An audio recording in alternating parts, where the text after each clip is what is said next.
Fala pessoal, estamos aqui para mais um episódio do De Tudo e Um Pouco, o seu podcast para conhecer as pessoas maravilhosas da comunidade patrocinense. E hoje estou aqui com uma pessoa fantástica que, além de tudo, né, vou colocar aqui em primeiro lugar da apresentação dessa pessoa, que ela é uma grande amiga. Então, para além de uma grande amiga, essa pessoa, ela é uma publicitária, uma redatora, uma pessoa fantástica, já deu aulas de inglês aqui. E eu vou deixar essa pessoa se apresentar porque essa pessoa é muito maneira. E é uma honra pra mim ter ela aqui, Rafaela Cacheta. É... Palmas! Rafa, seja muito bem-vinda, tá? Que lindo, obrigada, amigo, pela introdução e adorei ouvir alguém me descrevendo dessa forma. A gente é realmente amigo em primeiro lugar, né? Sim. O que eu posso dizer sobre mim, né? Além do que você já falou, meu nome é Rafaela, eu sou de Patrocínio, morei fora há algum tempo. E tô de volta desde 2020, né? Aí conheci o Túlio por aí, né? Foi por ali mesmo. Online. Online, é verdade. Viramos web amigos mesmo morando na mesma Muito cidade. web amigos. Depois viramos torcedores do CAP juntos, né? Caramba, é mesmo. O primeiro jogo que a Rafa foi do CAP, a gente foi junto, né? Foi juntos. E teve gol do CAP. Teve gol, nossa, a gente vibrou muito. Foi minha primeira experiência como uma torcedora de qualquer time. Aliás, CAP, estamos contando com vocês novamente. Por favor, CAP. É isso mesmo.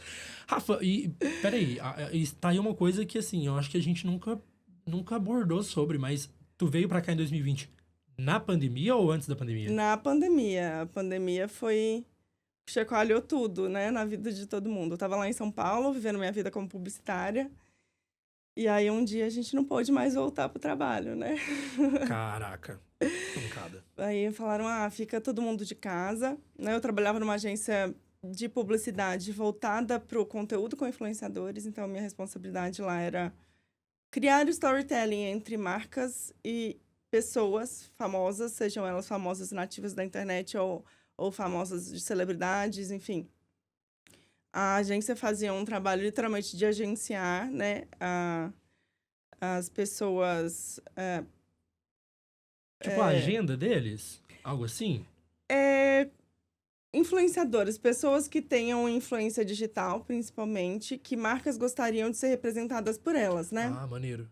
Então, as famosas publis, mas isso não se estendia só no ambiente digital. Se a marca fazia um evento e gostaria da presença da celebridade lá, a agência fazia todo esse trabalho, que não era o meu trabalho específico. O meu trabalho específico era como que essa pessoa, essa celebridade pode representar melhor a marca, de que forma, né? Como que ela vai falar sobre a marca, como que ela vai se comportar em relação à marca, que tipo de conteúdo que ela vai passar para os seguidores dela, para os fãs dela, que comuniquem as necessidades da marca, né? Então, a agência tinha um trabalho de entender quais daquelas celebridades ali entregariam melhor, tinham mais a ver com a marca, né? Então, não é uma coisa aleatória. Por exemplo, a Fanta quer contratar o Carlinhos Maia e você não vê nenhuma relação entre os dois. Sim. Né? A agência fazia um trabalho de entender que marcas pessoais têm a ver com marcas corporativas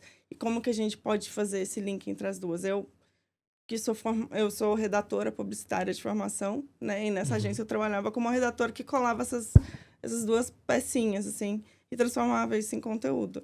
É tipo, vamos lá, é um trabalho que vai de uma forma muito mais escrachada, eu imagino que eu vou falar, mas é a mesma coisa de você ter o cuidado de não contratar um influenciador vegetariano para fazer propaganda para um açougue. Esse é um trabalho que a agência fazia, que não era o que eu fazia. Tá. O que eu fazia era o storytelling. Então, a marca de carne vegana contratou influenciadores veganos pela agência. E o que esses influenciadores vão falar a respeito dessa marca? Entendi. O que eles vão fazer? Eles vão experimentar e fazer um vídeo falando disso? Ou eles vão num evento, vão fazer um evento para chamar os seguidores deles para experimentar e etc, etc. É o direcionamento que aqueles influenciadores vão ter com aquele produto. É o criativo, Pode exatamente, o criativo. Então, a gente aprovava isso com as pessoas da marca, aprovava de volta com os influenciadores, e os influenciadores voltavam com a pitada, né, deles, porque quem cria melhor é o próprio influenciador, né? Quando agências são muito responsáveis por estragar o que é feito de orgânico, bem feito, né? Então, tudo que é viral, uma marca fala, eu vou entrar nisso aí. Geralmente, quando a marca entra, a marca estraga tudo, né? Porque deixa antinatural. Então, quem é melhor para falar para um influenciador como que ele pode falar a respeito daquela marca? É ele mesmo. Sim. Então, a gente faz um trabalho em conjunto para que seja natural. Os melhores influenciadores que você conhece, você percebe que eles estão... Você foi pego numa publi ali nos últimos 5 10 segundos de ali, vídeo. eles avisam, Exatamente, isso é um bom influenciador. Ótimo. Né? Mas realmente. o meu trabalho era direcionar isso, mas sempre vinha com o feedback deles e a gente trabalhava isso junto. Rafa, isso é muito engraçado, porque realmente, né, quando a gente começa a assistir algum Reels, que seja, algum TikTok, e aí a primeira coisa que a pessoa faz é mostrar algum produto, você já fala assim, opa, passei. Agora, se ela cria toda uma narrativa, uma ideia ali, quando no final você é pego de fato naquele anúncio, gente, eu pelo menos, eu até comento, eu falo assim, caí na publicidade. E eu acho isso muito legal. Exatamente. Ele tem que fazer todo um malabarismo ali para ele não mostrar que ele tá te entregando uma publicidade. Só no final você vai ser pego por isso. Surpreso por isso. E você trabalhou com publicidade, você disse que voltou para patrocínio em 2020 e até então você trabalhava como publicitária. Durante quanto tempo você trabalhou com isso? Olha, eu comecei a trabalhar em 2011 na agência júnior da faculdade, que a gente já trabalhava com isso, e foi até 2020... digamos que 10 anos de carreira trabalhando, né, para empresas, para agências. Trabalhei na Japan House também, em São Paulo, que se você quiser a gente fala sobre isso. Trabalhei como publicitária, né, contratada por outras agências e empresas durante 10 anos e vim para patrocínio, a princípio, para passar a pandemia, né, que foi onde a gente começou a nossa conversa. Eu mudei totalmente de lado, né? Mas eu vim para patrocínio para passar ali uns 9 meses de pandemia, né? Até a pandemia passar, né? A gente pensava que a quarentena era 40 dias, né? E daí que a gente resolveu fundar uma empresa, né? Acabou acontecendo Quem isso. nunca, né? Eu tô parado aqui, de boa. Tô fazendo o quê? Foi muito estranho eu trabalhar de um modelo que era 100% presencial para um trabalho de home office. Para mim foi muito complicado, porque eu ainda adicionei a distância geográfica, que não era de um bairro, né? Era de 600, 700 quilômetros. E fui ficando muito distante. A minha vida em volta parecia muito distante do que estava rolando lá no trabalho. Não consegui me adaptar a esse trabalho remoto da agência, que era muito cheio de gente, um monte de gente junta ao mesmo tempo decidindo as coisas. Eu achei que esse fluxo não funcionou muito bem. Não combinou muito, entendi. Provavelmente hoje funciona muito melhor, porque todo mundo aprendeu muito com o trabalho remoto quando a gente foi obrigado, né? Sim. Existe até, inclusive, acho que é um estudo que fala sobre isso, que a pandemia ela teve uma aceleração digital dentro das empresas, que era uma parada tipo, para 3, 4 anos, e em 3 meses as empresas tiveram que se adaptar. Exato. Então, é bizarro, né? Então, eu lembro que na pandemia, uma das principais coisas assim, que eu costumo brincar é que as reuniões do Google Meet você podia fazer durante o tempo que você quisesse. Depois da pandemia, só 1 hora se você não tiver assinatura. Então, muito produto digital mudou e as pessoas precisaram se adequar.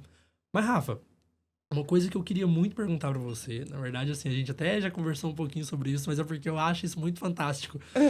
Tu trabalhou para uma das páginas do Facebook mais badaladas, né, durante um tempo, que foi a Skol, né? E quando que foi isso? Quando que isso aconteceu? Porque... beleza, eu me lembro que você me falou e o Facebook, nessa época, era o que, sei lá, o TikTok é hoje. Então, tipo assim, o Facebook era a principal rede social, Tudo né? era mato, assim. E eu trabalhei... Foi no meu estágio, foi no meu primeiro estágio. Na verdade, só tive um estágio porque eu fui contratada nesse estágio. Mas eu tava no terceiro ano da faculdade.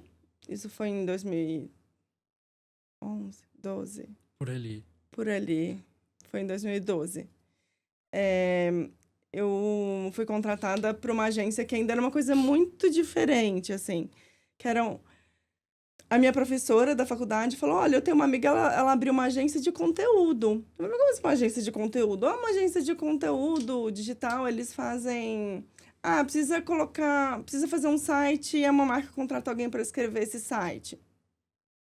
Aí eu falei, acho que eu faria isso. Que bom, porque ela sempre me pergunta quem tá disponível. A próxima vez eu vou te indicar. indicar. E isso aconteceu. Só que eu cheguei lá, não era apenas um site, né? Tinha site, obviamente, muito conteúdo, trazer um conteúdo profissional pro digital, né? Essa foi a ideia inicial da agência. Mas estava numa época em que estava se profissionalizando, estruturando métricas de engajamento nas redes sociais. Então, Uhum. o Facebook estava bombando na época, eu tinha passado o Orkut. Antes de eu chegar, as pessoas da agência trabalhavam com marcas no Orkut, inclusive. E quando eu cheguei, a escola era a página mais seguida do Brasil. Tinha seus X milhões de seguidores, que eu acho que Uhum. hoje não é tanto, mas que na época era muito. Muito. Era disparado a marca que tinha mais fãs, né? Não era curtida, a marca que tinha mais fãs no Brasil. E eu cheguei lá e falaram, olha, você não quer se juntar ao time da escola para você criar conteúdo? Eu falei, oh, Caramba! quero. E aí eram oito posts por dia. Era uma época que não existia o algoritmo ainda. Então as Eu tô pessoas me sentindo uma visitavam. idosa falando isso. Era 100% orgânico. E aí o algoritmo, ele foi construído, eu acho que porque eles queriam ganhar dinheiro, na verdade, né? Mas o que eles diziam é para as pessoas não serem tão impactadas o tempo todo por tanto post que... Ai, que fofos eles preocupados com a nossa saúde Não mental, é? né? Uhum. Falando assim, a gente até defende, né? Mas antigamente, quando eu entrei, tudo que você seguia no Facebook, você via. A marca postava, você estava online, você via. Então, não tinha como você não ver um conteúdo e a marca ter que pagar para todos os seguidores verem. Então, o único jeito da gente trabalhar, não tinha opção de fazer post pago, inclusive, né? Era orgânico. Então, a gente tinha que planejar 8 posts por dia. A gente planejava Todos durante a os semana dias? toda. 8 piadocas por dia. Mais o blog da escola. E a escola tinha várias segmentações. Tipo, escola praia. E aí tinha conteúdo sobre surf. Então, eu tive que me inteirar sobre surf. Maneiro. Escola de república. Não sei mais como é que chama. A escola república. Tinham vários pilares. Já tinha o Skull Beats naquela época? Ou Tinha não? a Skol Beats, que eram uns eventos, e temporariamente não existia a Skol Beats, A bebida. Ah, tá. Existia Skull de Beats outras... era um... Skol Beats era literalmente um festival da cerveja Skol. Não tinha um produto diferente da Skol Beats. Caramba! E aí, esse festival, ele trazia um contexto de música eletrônica tal, e tudo mais, e que Skol Beats vinha como uma frente de conteúdo que a gente trabalhava com a fanbase, assim. E quando você me fala de piadoca, a gente tá falando de memes, assim, de trends, e teve alguma que tu fez, assim, que, tipo, caiu muito no gosto, assim, da galera, ou alguma que você lembra, que você fala assim, nossa, Túlio, essa aqui foi muito engraçado quando lançou, enfim. Aham. Era exatamente pegar memes e apropriar. E a marca se apropriar disso, né? Uhum. Inclusive, era muito experimental quando a gente fazia isso ainda. Ninguém tinha tantos questionamentos e teorias sobre o que pode, o que não pode, Meu Deus, né? que mato que era, Era então. um mato. Então, por exemplo, teve o Nissinho Fale da baleia, Lembro. né? E como a gente também estava num círculo... Os publicitários vivem num círculo de gente que vê as coisas primeiro, né? Uhum. Então, a gente também tem que ter noção. Eu lembro que a gente fez um meme sobre o Nissinho Fale, provavelmente era uma lata da escola em cima de uma baleia, alguma coisa assim, para falar do meme da baleia. E quando a gente postou, as primeiras pessoas que viram falaram, ué, não entendi, o que é isso? E aí, depois de muito tempo, as pessoas começaram a engajar, falaram, nossa, escola, você foi muito rápida, né? Você já tá com meme da baleia e tal, não sei o quê. Então, essa foi uma das coisas que me fez refletir. Algumas coisas. E a agência é muito legal. Ela existe ainda e é enorme. Admiro muito as sócias da agência. E tudo trouxe um questionamento no sentido... A minha marca... Vale a minha marca se apropriar de todo meme que aparece? Todo meme diz respeito ao que eu tenho a dizer? Combina, né? Obviamente, hoje em dia, a gente sabe que não. Mas era muito experimental ainda. Então, teve esse da baleia, que foi muito precoce. E depois virou um grande... né? Um hit mesmo, né? Um grande hit. E todos os brasileiros, entre a minha geração e a sua, mais ou menos conhecem. É engraçado, porque, peraí, quando você fala sobre o Nissinho Fale, e eu lembro da música, que era uma paródia do One Direction, eu fico pensando assim, cara, com quem eu posso conversar que vai lembrar do Nissinho Fale, né? E E é uma coisa que, querendo ou não, denuncia a nossa idade, né, Rafa? Ixi, se denuncia a sua, imagina a minha, né, Tui? Foi um amigo meu, inclusive, que compôs essa música do Do Nissinho Nissinho Falho. Fale? Aham. Beijo, Aron, se você estiver assistindo isso aqui. Hoje ele casou, o Nissinho Falho é casado. Não sei se O você viu Nissinho isso. Fale? Casado, e a noiva dele fez uma paródia no casamento da paródia. Então, ela cantou pra ele uma versão dessa música do One Direction sobre o casamento deles. Meu Deus. Aí agora... Você vê como a gente tá velho mesmo, não, né? realmente, agora bateu até uma crise aqui, Rafa. A vida passa muito rápido. E tem mais... Assim, vamos lá. Eu posso estar errado, mas eu imagino que não, porque eu sou muito consumidor de cerveja. Carnaval sempre é uma época onde as marcas, né, de cerveja, elas têm um foco muito grande ali, elas trabalham muito. Pra vocês, assim, tiveram... foi um momento mais conturbado, um momento mais difícil? Ou não, o carnaval é um momento tranquilo, é um momento até de mais ideias, um momento até oportuno pra vocês, né? Igual você tinha falado. Nessa época era tudo muito experimental, então vocês estavam num oceano azul ali, num lugar onde vocês poderiam testar, ver o que funciona, o que não funciona, errar rápido e acertar rápido, e tava tudo bem. Não tinha essa chuva de algoritmo, de a gente rolar o nosso perfil e a gente ver coisa de pessoas que a gente nem segue, nem consome de fato. Como que era essa época? Olha, era muito diferente dessa... No carnaval, eu nunca fui. Eu fui cotada, aí depois acharam que na época era melhor ir uma pessoa mais sênior do que eu, porque eu era uma estagiária. Mas todo carnaval, as pessoas iam para Salvador fazer a cobertura do carnaval em Salvador, que as marcas, elas se dividem, né? O território do carnaval, né? Se você vai numa festa de carnaval, mesmo na rua, só vendem determinadas marcas, porque isso é combinado antes, né? Então, na época que eu trabalhava lá, o carnaval de Salvador era território da escola. Então, ia a equipe para lá. No caso, eu não fui a que estava lá no carnaval de Salvador. Eu acho que eu não ia ter condição nenhuma de conseguir Muito ser uma caótico. adulta ali, cheia de estímulos visuais e sonoros e muita coisa acontecendo ao mesmo tempo. Mas eu ficava de backup aqui. Então, o que precisassem de mim para assessorar a equipe que estava lá em Salvador, eu tava, mas era uma grande loucura. E depois eu trabalhei com outras marcas de bebida, não sei se você sabe disso. Depois Por exemplo? Eu trabalhava na escola e fui contratada por outra agência. Uma outra agência me chamou para cuidar das contas da Absolute e de Chivas. Absolute Vodka. Caraca! Eu tive uma carreira bem etílica no começo. Bem etílico. Mas aí a comunicação já era totalmente diferente, eu imagino. Não, foi 2 anos depois. É mesmo? Mas a comunicação da marca era muito diferente, né? Então, a Absolute, isso é muito interessante. Eles têm 2 tipos de público, né? Um público mais criativo. Então, a marca ela é muito inspiradora no aspecto fazer colaboração com grandes artistas e instigar a criatividade e tudo mais. Então, a gente fazia... o pessoal da agência... E aí era uma agência diferente, porque era uma agência que fazia campanhas de publicidade, que ainda assim eram digitais, mas que eram campanhas, não era rede social. E as mídias sociais, que era o meu time lá, estava colado junto com a criação publicitária, digamos que tradicional, fazendo tudo junto. Então, campanhas integradas. Então, quando eu cheguei lá para fazer Absolute, eles faziam grandes intervenções no centro de São Paulo, tudo mais, e a gente ia lá fazer a cobertura. Caramba. Isso era muito legal. E, ao mesmo tempo, tem esse lado criativo, inspirador, etc. E também tem um lado festa, né? Então, baladinha também, né? Não dá pra ser só conceito, né? Não dá pra ser só conceito.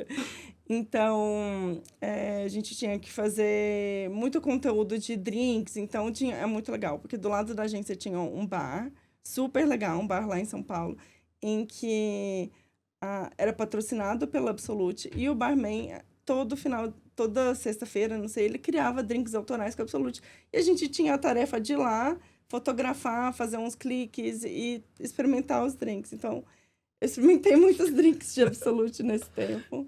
Que ótimo. De Chivas também foi muito legal. Foi uma experiência incrível para mim aprender sobre o whisky, porque isso é uma coisa muito legal, que todas as marcas com que tem bala na agulha, muito legal fazer, para explicar para todo mundo que trabalha com a comunicação da marca o que é o produto, eles te levam numa imersão para você entender. Então, foram me explicar o que significava trabalhar com isso, que me fizeram ler um livro sobre como que a água do degelo da montanha chega, passa pela Escócia, na graminha e tal, não sei o quê, e vira a água mais pura do mundo, e o uísque, como que isso é feito, blá, blá, blá, e fica nos tonéis de carvalho por 12 anos. Enfim, e descobri Olha tudo aí, sobre tu o lembra uísque. até hoje. Sim, é uma coisa linda, de verdade. E fizeram um teste cego com todo mundo que trabalhava na comunicação, para você saber identificar o que é um Scotch, o que é um whisky irlandês, que é o Jameson, que eu trabalhei depois com essa marca, que também era do mesmo grupo. Uhum. E a diferença com o Jack Daniels, por exemplo, que é o whisky americano. Então, eu não esqueci. Até hoje eu sei distinguir de olhos vendados. Se você me trouxer os 3 whiskies diferentes, eu vou saber identificar qual whisky que é qual. E todos eles têm uma história e entendi por que era diferente o processo, que era feito tal coisa. Caramba. E aí eu tinha que escrever...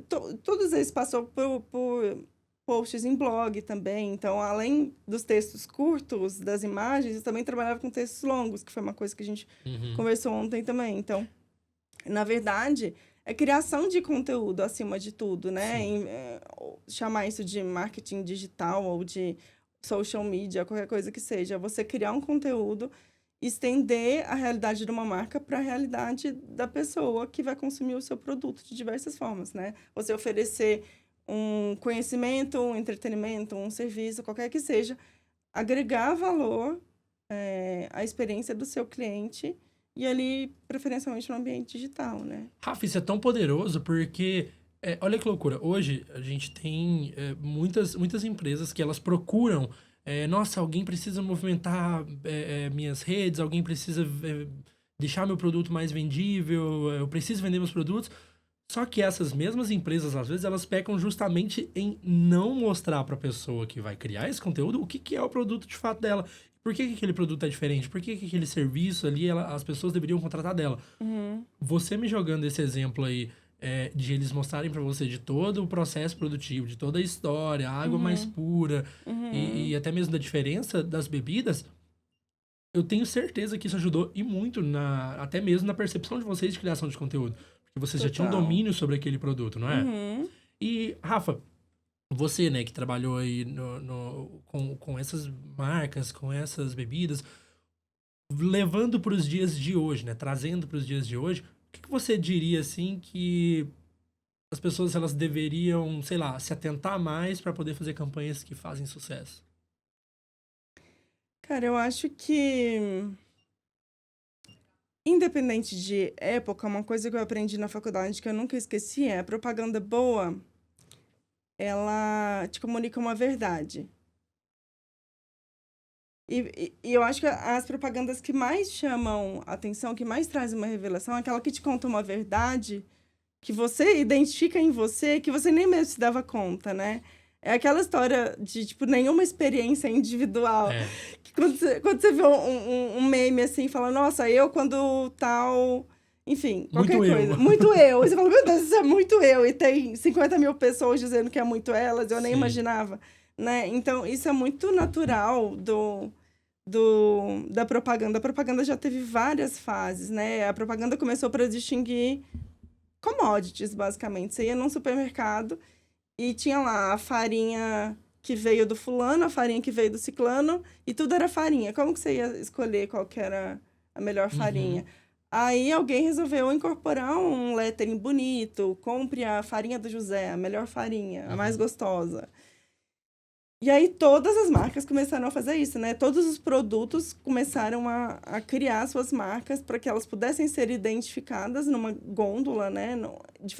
E diferenciadas entre si, para não ser, vou levar a que tem. Tô aqui, me dá qualquer um que esteja na minha frente, vou levar. Então, e isso também não era só uma questão de preço, né?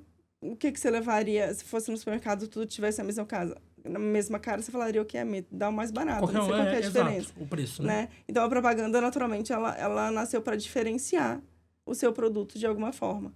Só que depois que tá todo mundo lá falando, eu sou a melhor, como que você vai diferenciar isso realmente, né? E daí vem Qual que é de fato a melhor, qual né?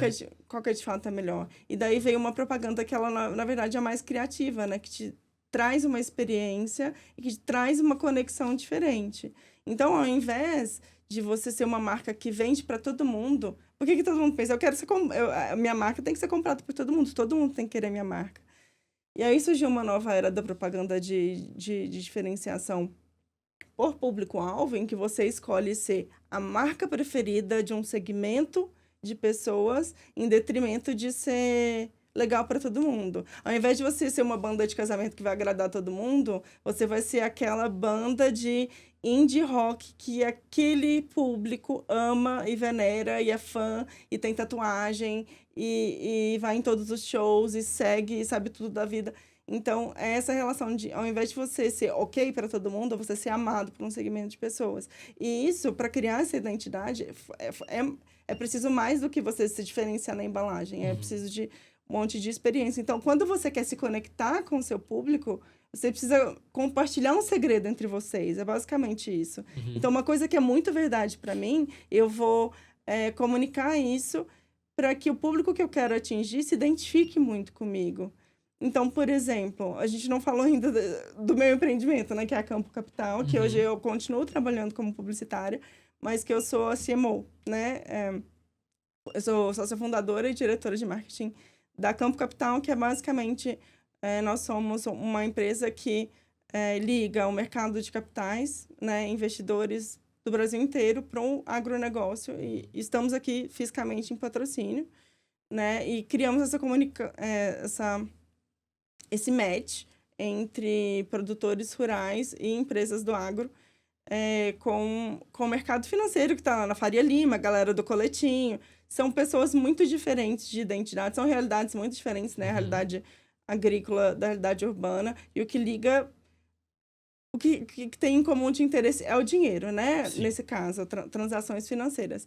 Mas quando a gente pensa em publicidade, como conectar esses dois públicos,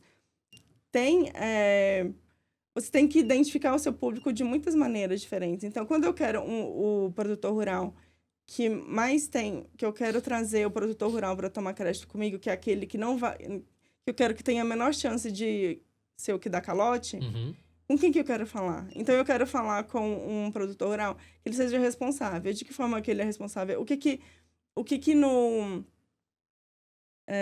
Como que eu posso criar uma persona do produtor rural responsável? É aquele que já tem uma governança financeira dentro da fazenda, é aquele que, por afinidade, tem abertura a uma gestão técnica da lida, né, da lavoura. Então, são empresas que estão abertas a novas tecnologias, fazendas que estão abertas a novas tecnologias, que estão passando por sucessão familiar. Então, aquelas que estão passando não vão acabar por agora, né? Não vão acabar por agora, que tenham uma mentalidade empresarial na fazenda, que o avô e o pai estão dando sucessão para o filho, e esse filho, ele vem graduado numa faculdade, que sabe falar inglês, por exemplo, que está atento está conectado, obviamente, Sim. Entende de preços de commodity, acompanha a bolsa e as tendências de marketing. Também fazendas que são ambientalmente sustentáveis. Exatamente. E que foi o nosso posicionamento quando a gente fundou a Campo Capital também, né? E fazendas sustentáveis, elas... quando você é financeiramente responsável, é mais fácil você ser sustentável socioambientalmente também, né? E quando você é responsável socioambientalmente, muito provavelmente você também já se preocupou em cuidar das suas finanças. Sim. Então, é uma relação exclusiva? Não é. Tem várias fazendas sustentáveis socioambientalmente que não estão muito bem financeiramente, fazendas que estão bem financeiramente que não são socioambientalmente responsáveis, mas é muito claro a gente conhecer nosso público que existe essa afinidade. Então, quando eu quero comunicar com um público que eu quero ter como tomador de crédito na minha empresa, eu estou falando diretamente como se estivesse olhando nos olhos dessa persona, né? Dessa persona que se preocupa com tudo isso, que a gente está falando, que a gente se preocupa com o futuro dela, o futuro dos filhos na fazenda, transformar a fazenda. fazendo aí uma empresa, né? E essa governança vai trazer uma série de responsabilidades, que são o ISD, né? O ESG, ambiental, social e governança. Apesar de ser um tema polêmico, né? Meta caindo com a meta do Facebook, etc. Várias empresas, várias big techs caindo com essas metas de sustentabilidade, né? Essas agendas, né? Essas agendas de compromissos até 2030 e etc., né? Apesar disso, enfim, é inevitável que se exista uma melhor gestão do social, do ambiental e da governança corporativa. E quem está de olho nisso é o público que a gente quer trabalhar, em essência.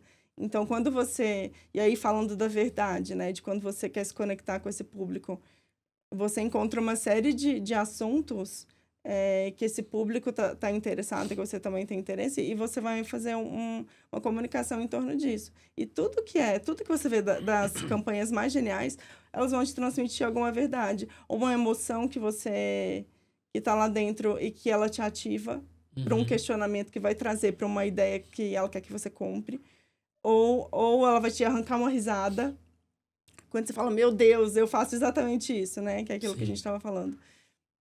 E que te oferece um serviço. Quando você tem uma marca que te...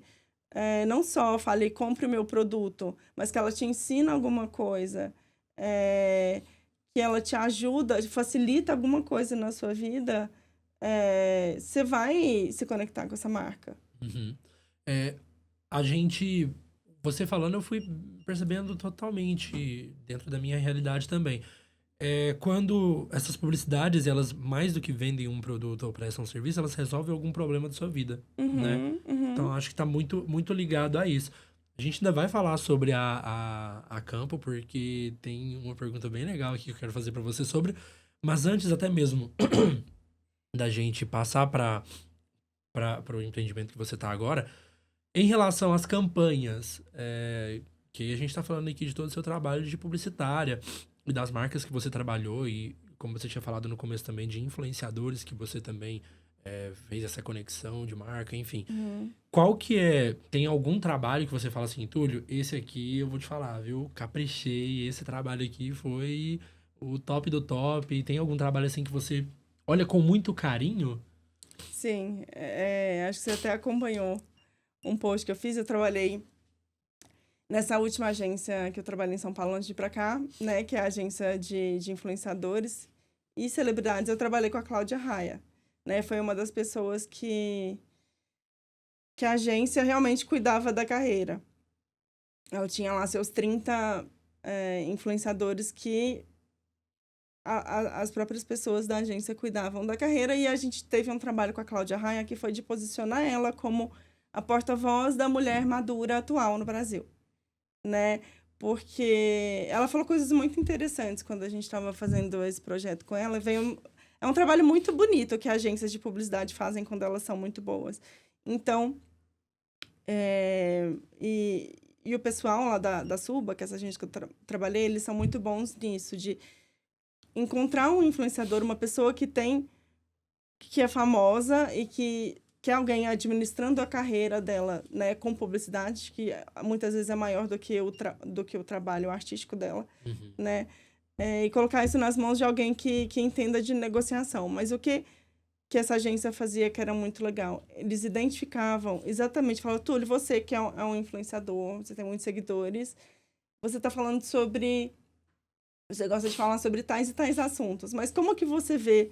Como que você quer se posicionar ao longo da vida? O que você acha que mais fala com você? Qual que é a sua grande verdade aí que você quer transmitir para o mundo? Porque eu não quero criar uma imagem sua que é falsa, que não cola, Alguma entendeu? coisa alinhada com o propósito da pessoa, então. Propósito da pessoa. Que legal. Então, como que você se vê? Você quer viver aqui em São Paulo para sempre ou você quer morar na praia? E se você quiser morar na praia para surfar, a gente vai direcionar a sua carreira, por isso a gente vai costurar de alguma maneira para fazer isso acontecer na sua vida. Que legal. Então, a agência trabalhava com as celebridades, tentando impulsionar os movimentos que a própria pessoa gostaria de fazer na vida dela. E a Cláudia, o que ela falou e que ela fala, inclusive, em várias reportagens, se você ler, as pessoas os artistas começam a ser protagonistas de novela, por exemplo, que foi meio de onde ela veio, aos 18 anos, aí com 30 você já tá meio velha, aí você passa a ser uma mãe de 30 e poucos anos, e você já não é mais a mocinha da novela, e depois de um tempo, depois ali dos 40, 50, você some. Porque aí você não tem um papel de mãe de criança, você não tem um papel da mocinha desejada, e você não é velha o suficiente para você ser a vovó. Então, o que que... É um limbo. É um limbo. Entra num limbo e que ninguém te contrata mais. E a Cláudia, ela é produtora das próprias peças ela produz o que ela atua atualmente. Principalmente por isso, para ela não sair, para não ficar conquistar o próprio mercado. Né? Exatamente, para ela ser dona do próprio trabalho, né? Em vez de esperar que contratem ela. Mas, principalmente, ela quis questionar isso. Tipo, se uma mulher de 40, 50 anos, 60, pode muitas vezes estar no seu auge, pode estar cheia de vigor e querendo fazer várias coisas. E ainda, na mídia, ela é tratada como uma mulher que não tem um lugar, que nunca vai ser protagonista de uma história, ou que vai, no máximo, ser contratada para fazer propaganda de fralda geriátrica, sabe? O que é duro, mas é real. É real. E que isso é muito degradante para a imagem da mulher como um todo, né? O que a gente vê na mídia repercute na cultura que a gente tem em relação às pessoas. Então, ela, na linha de grandes atrizes americanas, tipo Meryl Streep e tudo mais, ela falou, eu quero ser essa pessoa no Brasil que fala sobre isso. Essa mulher que representa uma geração de mulheres de 50 a mais que são ativas, que são sensuais, que estão cheias de projetos para fazer, que não é o fim da vida, que não estão se aposentando sentadas no sofá, porque a imagem de vovozinha aos 60 anos ficou uma geração, 2, 3 gerações atrás, pelo menos, né? E ela quis se posicionar dessa forma. Então, a gente criou... Isso veio do planejamento da agência. Olha, a gente quer posicionar a Cláudia Raia como porta-voz da mulher 50 mais atual, né? E quebrar paradigmas, quebrar esses mitos. Eu falei... Olha, por que a gente não faz um programa com ela? E, na época, o Reels chamava IGTV. IGTV, as pessoas chamavam dessa forma, né? Que foi quando começou a ter esse canal de vídeos que... Mais longos, né? Mais longos, depois que reduziu. Então, a gente aproveitou que tinha acabado de surgir isso no Instagram e falou, vamos criar uma série em que a Cláudia vai desmistificar todos esses assuntos em várias categorias da vida dela. Então, falar sobre... corpo, sobre sexo, sobre ser mãe de mulher, ser mãe de homem, ser mãe de menino, né? Carreira. Então, cada episódio... Aí a gente criou um programa que chama 50 e Tantas, e na cartela era 50 e tantas histórias, 50 e tantas novelas, 50 e tantas coisas que ela já fez ao longo da vida. E 50 e tantas... coisas que vão para o futuro também, né? 50 e tantas ideias, 50 e tantas propostas, 50 e tantas personagens, enfim. A cartela rodava nesse sentido de dizer o quanto você já foi e o quanto você ainda pode ser. Maneiro. E aí eu tive a honra de idealizar a condução desse programa e eu basicamente criei uma entrevista, igual você está fazendo comigo agora no podcast, né? Eu criei as perguntas e a Cláudia estava lá na minha mão. Ela sentou no sofazinho que a gente colocou, tinha um estúdio dentro da agência que a gente colocou ela para cada dia um look maravilhoso, sentada no sofazinho e eu lá... isso aconteceu então ao longo de vários dias, então? Não era uma parada... Não, ela levou vários looks. A gente gravou em 2 dias a série inteira. Maneiro. E aí, eu entrevistava ela atrás das câmeras, né? Então, não tinha uma discussão da minha voz com ela. Mas tudo que ela respondia eram perguntas que eu estava fazendo a ela, direcionando a ela. Era aquela parada, tipo assim, que parece que tem uma pessoa... parece não. A pessoa tá conversando com a câmera... tipo, como se ela estivesse conversando sozinha, mas você tava ali por trás fazendo as perguntas. Você não aparece, mas ela tá ali respondendo. Ela tá ali respondendo as minhas perguntas. Que maneiro. Tanto que, assim, ela, em geral, ela é ótima, né? Ela é atriz. Mas, em geral, ela não tá comunicando com a câmera. Quando você vê o vídeo, eu vou tentar Tipo, a resgatar. câmera tá aqui e aí ela tá... Ela tá respondendo uma pessoa, e a pessoa sou eu, né? E toda uma equipe em volta Aham. também. Mas, basicamente, eu fiz várias perguntas pra ela foi respondendo, ela é maravilhosa. Então, assim, tipo, tinha 2 horas de conteúdo e eu tinha que editar em 30 minutos. Então, depois eu ainda Caramba. fiz esse trabalho. Ela respondia as perguntas, a gente se divertia horrores, ela respondia tudo mesmo, assim. E depois a gente editava isso, obviamente tinha o editor, né? Tinha profissionais depois do meu Toda uma trabalho equipe, que né? vinha, uma equipe. Mas eu decupava, né? Que era isso. Acho que disso tudo que ela falou, vamos pegar esses minutos, esses minutos, esses minutos. E ele cortava e editava de um jeito que os vídeos ficaram muito legais. E aí, nessa época, a gente colocou só no Instagram, no GTV. E as pessoas malandras que são, baixaram esses conteúdos e espalharam pelo WhatsApp. Eu recebi, assim, de umas 5 pessoas diferentes. Olha que legal a Cláudia falando, assim, gente daqui de patrocínio, gente que não tinha ideia que eu estava minimamente Envolvida com o negócio. Falava, olha o que ela fala aqui, que legal. Eu falei, sim, eu que tava...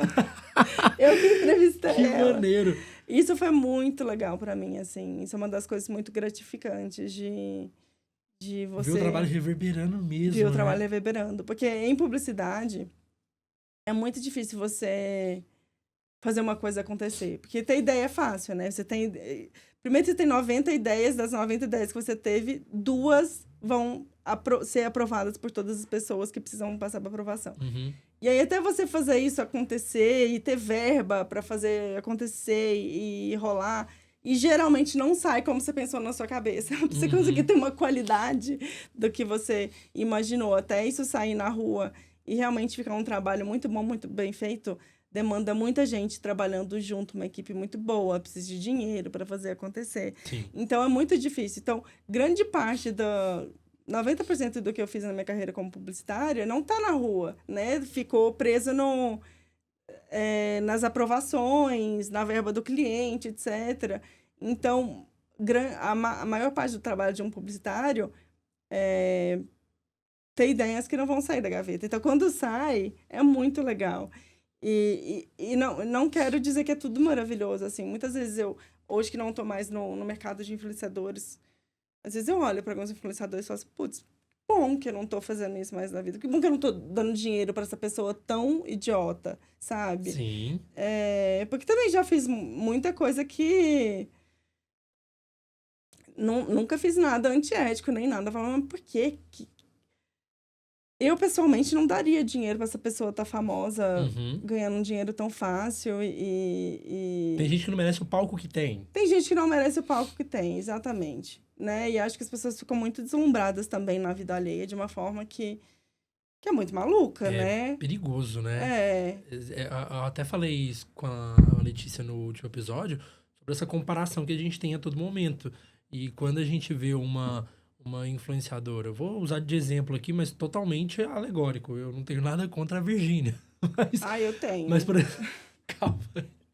Mas, por exemplo, quando a gente vê o estilo de vida, o que ela pode oferecer, mas, claro, devido à quantidade gigantesca de dinheiro que ela tem, às vezes a gente fica assim, nossa, mas será que algum dia eu vou poder dar isso aqui para os meus filhos? Algum dia eu vou poder viver isso? Provavelmente não. Não vai. E isso é muito perigoso, porque as pessoas se comparam justamente com quem já tá lá em cima. E como se isso fosse uma realidade que dá pra viver, né? E você vê ela jogando os joguinhos lá e... E hoje a gente sabe que ela ganha dinheiro com as perdas dos ela ganha margem, dos seguidores dela, né? Como é que é? A taxa do... Meu Deus, eu não do lembro. fracasso alheio, alguma coisa assim. É um nome bem feio, assim mesmo. Ô, Rafa, agora, beleza. Vamos voltar na parte que você vem pro patrocínio de novo, que você volta pra cá. Tu já morou fora, a gente vai falar ainda sobre isso. Mas, ok. Quando você voltou pro patrocínio, você disse que você ainda continuou trabalhando ali um pouco de home office, mas não se adaptou tanto a isso. E quando que surgiu... e antes de tudo, a Campo Capital, ela é uma startup. É isso mesmo, né? Então, beleza, gente. Startup aí, né? Pra quem não conhece o termo, a gente não vai dar aula aqui. Mas é muito importante que vocês saibam que startup é o bicho pegando. É uma empresa em um modelo diferente e geralmente inovador, né? De algo que não existe no mercado ainda. Uhum. Ou seja, é criar algo meio que do zero, né? Sem muitas Sim. referências, né? E aí a Campo Capital, ela nasce em 2000 e... Em 2020, na fase de ideação, né? Ela só veio ao mundo no sentido da gente ter o nosso primeiro cliente em 2021. Uhum. Então, são 4 anos, 2021, 2, 3, 4, Uhum. E aí ela nasceu, então, ok, dentro da pandemia. A Rafa até já falou um pouco sobre a persona, sobre o cliente, né? Sobre como se conecta. E tem um trabalho muito legal dentro dessa conexão que vocês fazem entre o produtor e o investidor, né? E o investidor. Vale muito a pena conferir, inclusive, o site da Campo Capital, né? Já eu tô fazendo aqui, né? campocapital.com.br. É simples, não tem como errar. Mas, Rafa, o que é a Campo Capital? Porque, assim, beleza, ok, eu sei que tem crédito aí, tem produtores e tem pessoas que já investem, mas tá, o que é a Campo Capital? De uma forma bem marketing. De uma forma bem marketing, bate-bola, jogo rápido.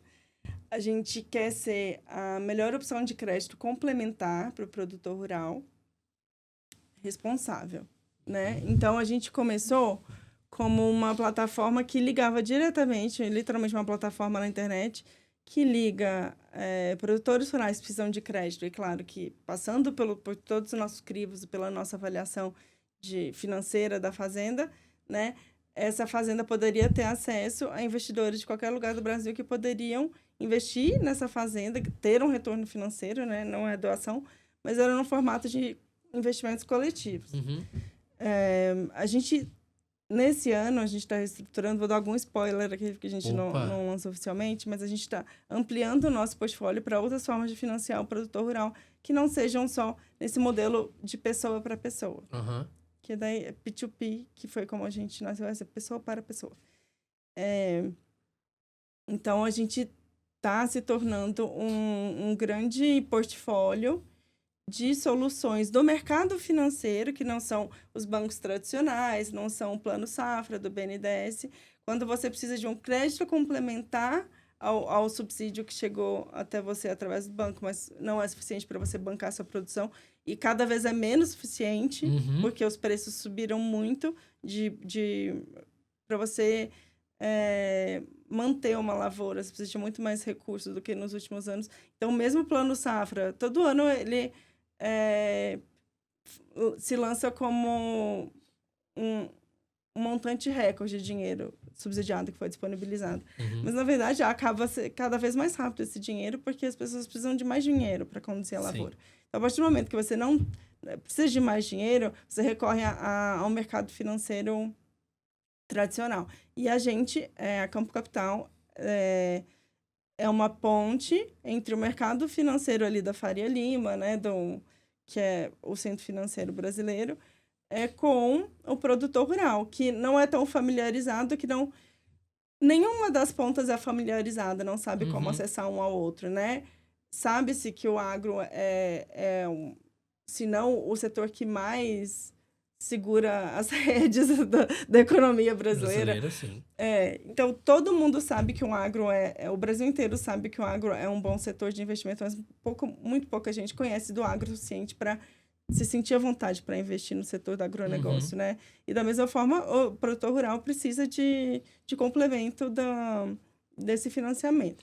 Então, a Campo Capital justamente ainda atua nessa ponte e nessa tradução de entender qual é a necessidade do produtor e buscar isso no mercado financeiro e a gente está abrindo para outros fundos, outros tipos de financiadores para que possam financiar o agro e a gente faça essa ponte e traga clientes de forma sustentável. E que traga negócios de um lado e de outro. E tem essa questão da sustentabilidade que veio muito forte do nosso propósito também, né? De valorizar o produtor rural sustentável. Então, aquele que pode comprovar seu compromisso socioambiental, a gente trazer linhas de crédito verde, que é justamente isso.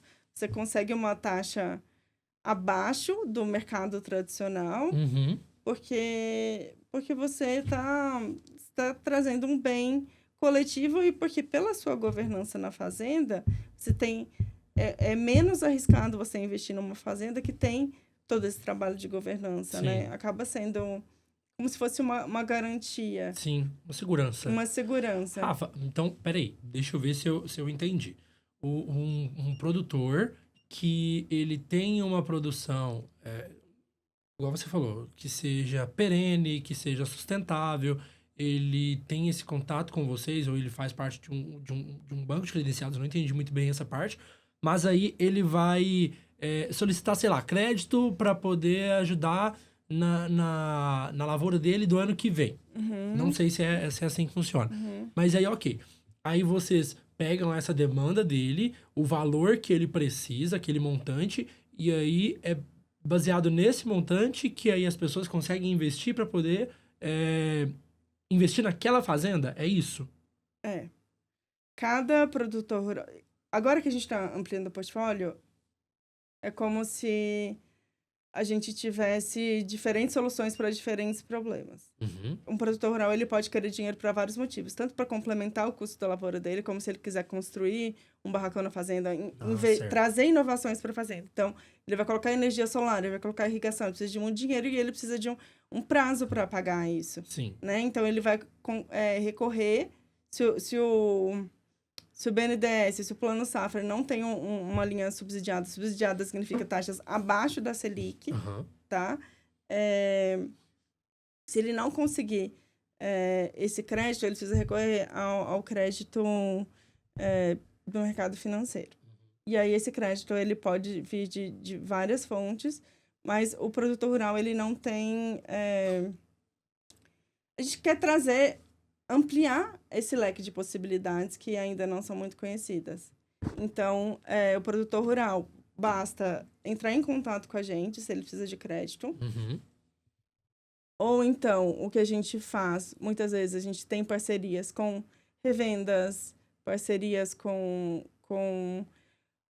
lugares, né, lojas do agro, da cadeia do agro, em que o consumo vai necessitar um crédito, né? Então, a gente tem parcerias com B2B, né? Com empresas do agro que precisam, cujos clientes precisam de financiamento para consumir o produto delas. E a gente atua como um facilitador aí. Entendi.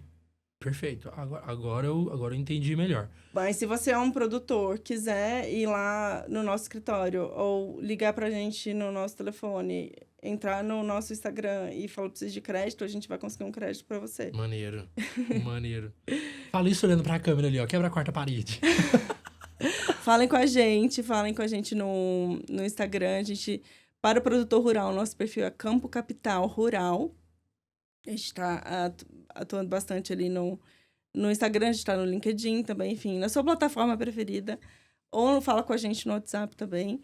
E a gente vai encontrar o melhor crédito para você, que valorize as suas ações de sustentabilidade, se assim for possível. Ou senão vai te trazer o crédito que vai atender melhor a sua necessidade do momento. Se é a rapidez, né? Ou que tipo de crédito que vai te dar o prazo que você precisa, a carência que você precisa. A gente vai achar isso no mercado financeiro para você e vai te entregar. Maneiro. Boa. Fez a venda aí. Que maneiro. Rafa, eu tenho algumas perguntas aqui ainda para fazer para você, no sentido mais pessoal agora, né? Enquanto profissional, porque, beleza, tu trabalhou como publicitária durante um bom tempo, depois disso, agora, né? Você está nesse momento onde você retorna para patrocínio e tá aí na Campo Capital e tá dando super certo aí, eu fico super feliz por você. O que a gente espera da Rafaela daqui, sei lá, pros próximos 3 anos? Meu Deus. Eu não sei o que eu espero. Eu espero que a Campo seja muito bem sucedida, né? A gente tem uma visão ambiciosa dentro da Campo, né? Assim, não a gente tem a sede aqui em Patrocínio, mas a gente pretende expandir para outros lugares do Brasil, né? A gente pretende ganhar uma relevância nacional e internacional, o que não é uma coisa... não é uma coisa sonhadora, né? Todo mundo está de olho no agro brasileiro, então... É verdade. a gente consegue expandir isso. Inclusive, vocês já foram para fora, né? Já a gente foi convidada pelo Itamaraty, que é a embaixada brasileira, né? Olha que maneiro isso, gente. A gente foi convidada junto a outras startups do agro voltadas para sustentabilidade para fazer um pitch, para quem não sabe o que é pitch, é para vender o peixe, né? Para buscar investimentos de outras empresas fora do Brasil. Então, a gente quem estruturou isso foi a Embaixada do Brasil em Londres. Eles se comunicaram com outras embaixadas em Berlim e em Haia. Haia fica na Holanda. Nos Países Baixos, eu não sei. Holanda é uma parte dos Países Baixos. Agora, não sei se está dentro da Holanda. Peço perdão aos neerlandeses que estão nos ouvindo. Geografia também não é meu forte assim, não. E a gente foi durante uma semana, né? A gente preparou um pitch, que é justamente contar o que a Campo Capital faz e os próximos passos que a gente daria. E eles fizeram um evento, foram 3 eventos, né? Cada um em um país, e convidaram investidores estrangeiros, grandes investidores estrangeiros, que gostariam de investir em uma startup brasileira. Caramba! E a gente não foi investida porque... A Campo é muito engraçado, não sabia que existia isso, mas a Campo estava numa fase um pouco embrionária ainda, perto das startups que foram junto com a gente, juntas. Que tinham há muito mais anos, eram mais... precisavam de mais dinheiro nessa fase do que a gente precisava. Uhum. Então, o valor que a Campo precisava para continuar existindo nos próximos anos não era tão exorbitante quanto as outras empresas precisavam. Uhum. E os volumes que esses investidores trabalhavam eram com volumes maiores. Então, a gente não precisava de tanto dinheiro, assim. A gente não precisava pegar tanto dinheiro com esses investidores. Então, a gente não necessariamente foi investida por algum investidor estrangeiro. Mas a gente criou conexões muito valiosas, que são grandes parceiros nossos. Maneiro. Que são as startups brasileiras que foram com a gente. Nesse momento. roadshow, que eles chamam, né? Que é justamente dar um rolê aí pela Europa e trazer... Eu quero. Como é que faz? Ground Show, eu quero. Quero dar um rolê na Europa. E hoje são as startups mais próximas nossas, são essas que a gente conheceu e fez vínculo. E a Campo está crescendo, inclusive, graças a essas parcerias. Então, foi muito legal. Que muito maneiro. legal. Caraca. Rafa, pra finalizar aqui, né, na verdade, antes da gente chegar no nosso último momento aqui, que já é de praxe, né, do podcast, até você falando sobre essa ida, né, na Europa e pela Campo, você também já teve essa experiência de morar fora, né? Uhum. E aí, você pretende fazer isso de novo? Você tem essa intenção de morar fora de novo? Assim, gente, não falamos ainda... Numa próxima oportunidade a gente vai falar sobre o trabalho que a Rafa já fez aí até com o Japão, inclusive, né? Um trabalho super legal. Mas você já morou fora? Você já morou em Barcelona? Morei em Londres, em Barcelona. E eu fiz algumas viagens, assim. Aquelas viagenzinhas mais longas? Já viajei sozinha pela Tailândia, já viajei sozinha aqui por alguns países da América Latina. Fui para Bolívia, Chile e Argentina. E também... teve uma outra época que eu fui pra Europa entre um emprego e outro, assim... Que lugar, assim, que você... sei lá, moraria desses que você foi?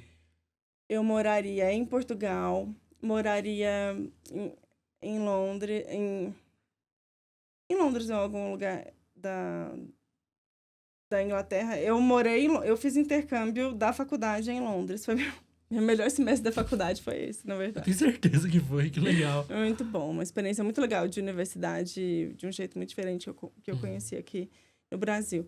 Moraria em Portugal. A última vez que eu fui para Portugal, eu trabalhei numa pousada, lavando banheiro como camareira dos hóspedes ali, e eu morava lá de graça, podia ficar lá de graça, usar a piscina e tudo mais. Claro que era um trabalho part-time, né? Não era escravidão. Sim. Eu trabalhava, acho que 4 horas por dia como serviço de camareira, e eu morava na pousada, podia usar a piscina, e eu Era no sul de Portugal. Entendi. E aí eu ia pra praia todos os dias, enfim. Meu Deus. Eu tive uma vida meio hippie, assim, nesse momento E foi um entre momento meio empregos. mochilão? Ou isso também Foi. foi pela faculdade? Não, esse Ah, foi o tá. momento mochilão. Pela faculdade foi só em Londres, realmente, que eu entrei na universidade lá de Westminster. Mas eu tenho muita vontade de morar de novo fora do Brasil, assim, sem... dessa vez com o meu profissional junto, né? Não ser um sabático. Até aqui eu fiz coisas de morar fora um pouco... uma realidade paralela ao que é a vida de verdade, né? Mas tenho vontade, sim, de levar a Rafa profissional para fora do Brasil, isso com certeza. E eu acho que a Europa é um lugar que eu amo, assim. Bacana. Bacana demais. Eu tenho muita vontade. Na verdade, o primeiro destino que eu pretendo ir pra fora é Portugal, assim. Por uma série de questões, tem muito a ver com família, é uma viagem que eu preciso fazer com uma pessoa muito importante pra mim. Mas é bom saber, então, que você teve uma experiência legal em Portugal. Eu vou conversar contigo sobre. Rafa, pra gente terminar nosso podcast, como já é de praxe, né? É hora do nosso bate-bola, jogo rápido. Ai, meu Então, Deus. vou fazer algumas perguntinhas aqui. Vou até ler, né? Porque essas aqui eu nunca decoro. Aham. E tu responde aí com a primeira coisa que vier na sua cabeça, beleza? Tá. Então, vamos lá. Uma campanha publicitária que você achou genial.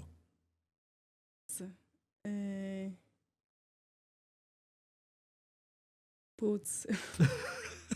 É que tem tantas, deixa eu pensar aqui.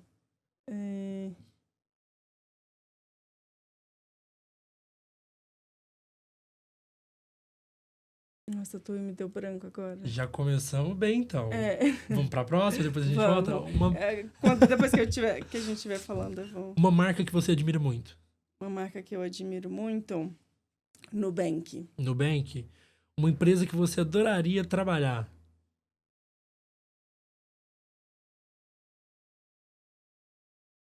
Campo Capital. Boa. Eu adoraria que a Campo Capital, que a gente consiga transformar a Campo Capital em uma empresa muito grande, exatamente como eu idealizo, assim, né? E vai ser. Se você pudesse almoçar com qualquer pessoa no mundo, quem seria? Almoçar? Eu acho que eu almoçaria com a Miranda July, que é a minha escritora favorita. Ela é uma escritora americana, ela mora nos Estados Unidos. E ela escreveu um livro... Todos os livros dela eu amo ler. Ela tem um que lançou há pouco tempo, que está causando maior fervor, que em português se chama De Quatro. E ela é incrível, assim, eu queria morar na cabeça dela. Bacana. Os livros dela você pega e fala, eu não acredito que alguém... que eu tô lendo um livro sobre isso, é muita maluquice, assim, ao mesmo tempo é muito legal. Ela tem uma cabeça incrível, acho que eu almoçaria com ela um dia, bateria um papo com ela. Então, até uma indicação de livro que você daria, então, seria esse? Isso, De Quatro. É sobre uma mulher ali, numa fase pré-menopausa, que resolve rever uns conceitos sobre a vida dela e descobrir uma série de coisas. Bacana. O que não pode faltar na sua rotina? O que não pode faltar na minha rotina? Nossa, arroz e feijão. Arroz e feijão. Nossa, eu concordo muito. Vamos voltar Muito então de bom. novo aqui. Uma campanha publicitária que você acha genial. Eu gostei muito da do Nubank, eu falei do Nubank, né? Você viu que o Nubank fez uma campanha com o Joey, de Friends? Não vi, eu vi com o cara de The Office lá, mas do Friends eu não vi. Não, eu achei muito bom.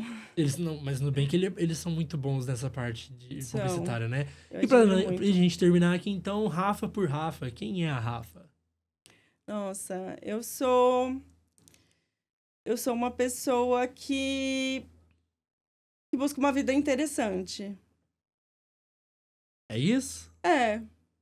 Caramba, filosófico. Rafa, muitíssimo obrigado por ter topado vir aqui, de verdade mesmo. É sempre uma troca muito legal, é sempre uma conversa muito leve. Falar contigo sempre é um prazerzão, né? A gente ainda teve a oportunidade de, esses dias pra trás, sair pra tomar um café. A gente saiu que era 4 horas da tarde. Eu fui chegar em casa 8 horas da noite. Que café é esse? Acho que café foi esse. A gente foi quase expulsa do lugar. Foi mesmo. O lugar fechou, né? O lugar fechou e a gente tava lá ainda batendo papo. É sempre assim, né, Tui? Inclusive, peço desculpas aqui se viajei demais na conversa. Adorei, foi lindo. Foi. E pra gente finalizar aqui, então, olhando ali pra câmera ali, né? Fala de você aí, anuncia seu trabalho, as redes sociais, enfim, para as pessoas poderem conhecer você. Tá bom. Eu sou a Rafaela, sócia fundadora da Campo Capital. Quem tiver interesse, que for produtor rural ou trabalhar em revenda de insumos, qualquer empresa da cadeia do agro que busque financiamento para os clientes, fale com a gente. Entre no site campocapital.com.br ou acesse o Instagram Campo Capital Rural e fale com a gente para a gente trocar uma ideia, para vocês conhecerem o nosso trabalho. Tenho certeza que a gente pode fazer negócios juntos e vai ser bom para todo mundo. Beleza. Rafa, muitíssimo obrigado, então, de novo. Eu que te agradeço, foi ótimo. E espero, então, que a gente consiga trocar ideias mais vezes, tá? Sim, por favor. Metas fora de daqui e 2025. aqui também. É. Justo. Então, pessoal, muito obrigado pela presença aí de todos vocês, né? Mais um episódio aí do De Tudo Um Pouco, o seu podcast para conhecer as pessoas maravilhosas da nossa comunidade patrocinense. Te vejo no próximo.